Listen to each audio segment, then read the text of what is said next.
नमस्ते प्रणाम दोस्तों। कैसे हैं आप लोग भाई लोग। उम्मीद करते हैं आप सब अच्छे होंगे, स्वस्थ होंगे, मस्त होंगे। भाई लोग अवधेश भैया के गाना आइल बा, हमार हिलाओ माजा मिली। अब का बताओ जो भैया, ये लोग अभी एकदम चूड़ी ढोली में ये सब लटके हुए हैं।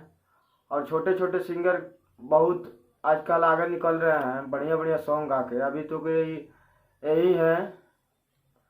तो चलिए भाई लोग, इनका भैया का सॉन्ग बहुत काफ़ी वायरल हुआ था। हाँ, तो अवधेश भैया का गाना है भाई, हमार हिलाओ मजा मिली। भोजपुरी में तो एकदम तूफाने मचा रहा था भाई लोग। तो का कहल जाओ, आजकल विवाद विवाद के चक्कर में छोड़ी जा भाई लोग, गाना के एकदम धुआं उड़ाई जा भाई लोग। तो भैया के आइल बा गाना एकदम अवधेश प्रेम इंटरटेनमेंट पे। तो जाई जा भाई लोग, एकदम धुआं उड़ाई जा। भोजपुरी में हमने के तो एकदम तक ले जाई जा भाई लोग। बस।